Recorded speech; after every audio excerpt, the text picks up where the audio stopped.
Hey everybody, we want to thank you for dropping in to check out another Hunt Stand original film. While you're here, remember to hit that like button, hit that subscribe button for our channel, and definitely leave a comment below. I think in this hunt you're probably going to be able to relate to a lot of things that go on, so we'd love to hear your stories. We love seeing those comments, and once again, thanks for watching.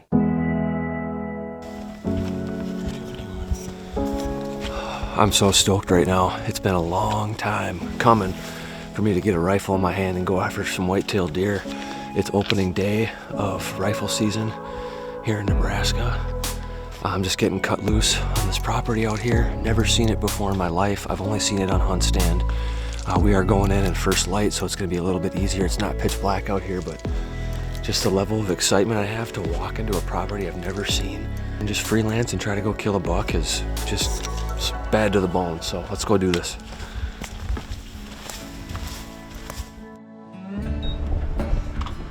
The first rifle whitetail hunt that I had lined up this fall was gonna fall right during the rut in Nebraska at my friend Eric Dinger's place. He holds a traditional deer camp. That's not something I've been able to do for a long time since my family stopped with our traditional deer camp. It's just something that sort of eroded as a tradition, and I've always missed that. It has everything to do with dragging a deer or two back home and being with the people you enjoy and having a good night.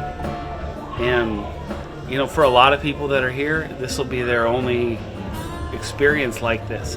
It just feels like a really, really old idea. It's a tradition, absolutely worth every effort.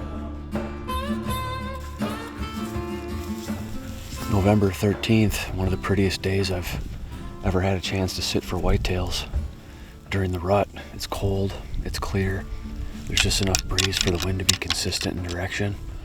We're in the sweet hide right here, set up against this fence line in a shadow, and I've rattled up 3 different 1.5-year-old bucks so far. Just not the buck that I'm looking for. There's some lockdown going on. There probably is, certainly there is some of that going on. Just depends on the dynamics of the area. We're just gonna keep hunting hard here all day, because you never know when they're gonna be cruising around and all of a sudden end up in earshot, and next thing you know, it could be the right buck. So I'm gonna give one more sequence here.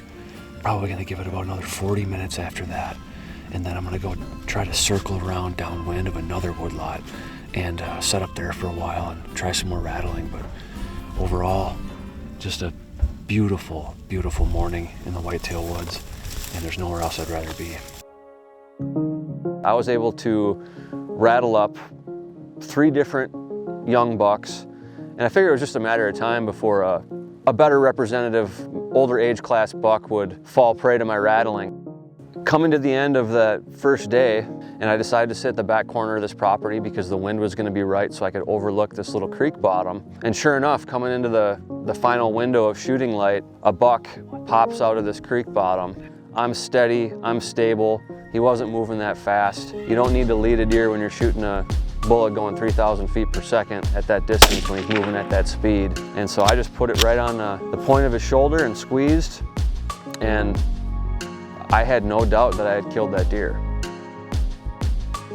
The minutes and hour that followed when I took up the blood trail, I realized that I did not make a good shot. I knew immediately, and I immediately got sick to my stomach. I knew right out of the gate that it didn't look like any of the other dozens of whitetails I've shot with a rifle. Something just wasn't adding up. The blood trail wasn't right, and after following drip drop, and then having it just completely peter out, we decided to do a grid search, which ended up turning up nothing. After all this time, never wounding a deer with a firearm, it was a kick to the stomach. It was really, really brutal for me, and I didn't know how to handle it. But what happened was I walked into a room full of really supportive people, which is one of my favorite things about being a hunter, the community that we have that surrounds us. Everybody's in it for the same reasons. If you hang out with the right type of people, the right type of hunters, and they understand what this type of thing is like. They understand what that can do to a person. They got me motivated to get right back out there and give it another shot. I hunted my way through the next couple of days there in Nebraska. Wasn't able to turn anything up, and by the time I got to head home and get out here to my lease I have in Wisconsin, my confidence level was just probably at an all-time low. When it came to rifle season opener in Wisconsin, I was really excited about one particular buck that we knew had been daylighting a lot on our lease and just in the surrounding area. That first morning I heard the neighbors shooting right shortly after dawn. Sure enough, my friend was able to actually shoot that deer. I ran out, laid down about 350 yards, put a couple inches above his back and ended up double lunging him, and he went down. Gratified that I was able to actually put my hands on that buck and see him in person, and I'm super happy for Brett. Where that left me, however, was we didn't really have a lot of other deer that were making appearances, both on trail cameras or just being seen. I just started freelancing, bouncing around stands with the right winds, just hoping to run into a deer. The reality of rifle season opener in Wisconsin, however, is that it's post-rut. So you're either gonna see that last little flurry of rut activity or you're not. And if you're not, it can be pretty dismal.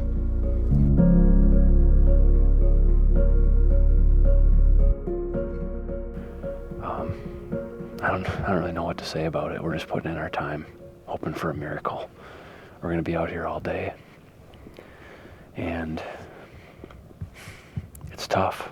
It's very, very psychologically challenging doing these long sits in the cold and not seeing deer. And as a matter of fact, we're not really seeing any critters out here, which is never a good sign.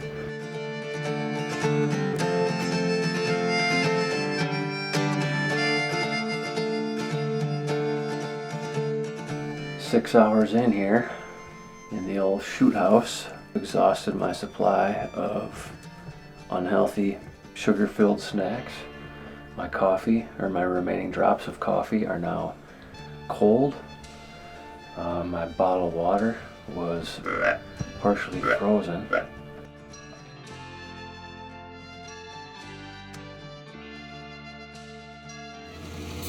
This is day 4 of Wisconsin rifle season. Got 25 hours invested so far. Killing deer ain't always easy. Where I'm going this evening, I've been waiting for a south wind. Checked hunt stand yesterday. Looked like it was gonna be good for this little spot where I'm gonna sit in the edge of the corn, overlooking an area that was just combined 2 days ago. Perfect for a south wind. Deer have been moving in there consistently while there was still standing corn. So at this point, just a matter of whether they're gonna still come in there to feed now that the corn is knocked down.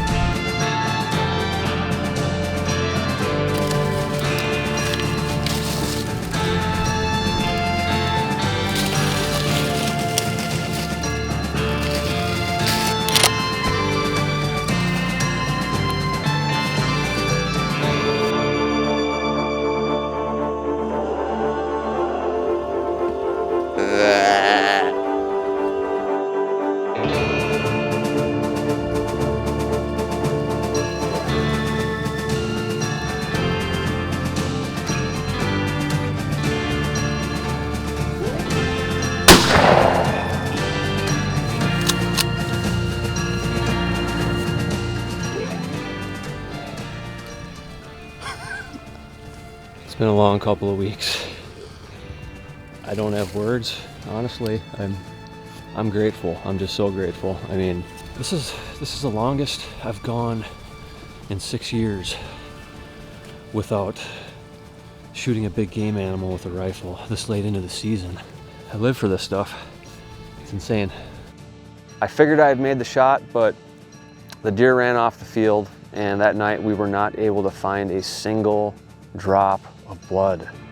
And all I was thinking to myself was, did I make another bad shot twice in 1 year? There's another trick you can keep up your sleeve these days, and that is relying on a tracking dog. A lot of people put off getting a dog or waiting, because a lot of times a tracker wants to wait till the next morning when it's daylight or give the deer more time to expire. And the hunters have a plethora of excuses why they want to rush in and track too soon. There's coyotes going to get to my deer. Oh, it's supposed to snow overnight or rain overnight. I've got to work tomorrow. And none of those excuses is going to kill that deer any sooner. If that deer's still alive and you track it too soon, you're just going to bump the deer, and the coyotes are still going to get it, and you're still not going to recover that night. You still got to go to work the next morning. It's still going to rain. Just listen to what the tracker has to say. If you want to make or have the best odds out of recovering your deer when things start looking bad, get a tracker, take their advice, stay out, wait for the dog to get there, and you'll have your best odds of recovery.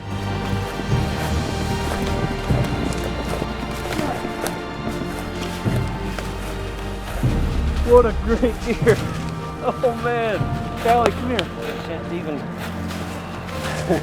Dude, thank you so much. Oh my gosh. Hit him right where I right where I was in the video.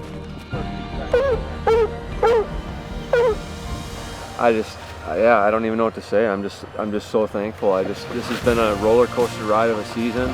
I didn't sleep a wink last night. I was waking up, tossing and turning. I woke up in the middle of the night. I was just down in the dumps. I don't know, combination of strategy and a lot of luck. Well, I've been tracking deer for about 5 years now, and most people have the belief or thought that when we're out there tracking a deer, we're tracking blood, and I can see where that confusion comes in, because most places call it blood tracking dogs, and what they're really tracking, it should be called a deer tracking dog, because they're tracking the scent of that particular deer. Each deer smells different from one another, just like people smell different. There are very, very few constants in hunting, and that's one of the main reasons why we love it so much. The unpredictability, the excitement, just constantly not knowing what's going to happen, always having to adapt, change your game plans. I mean, every scene, every hunt, it's always different. Every morning is different, every evening is different. But if you peel back the layers, there's one constant in hunting that I believe also makes us love it so much, and that's the fact that it will continually humble you, and this game that we play will put you in your place.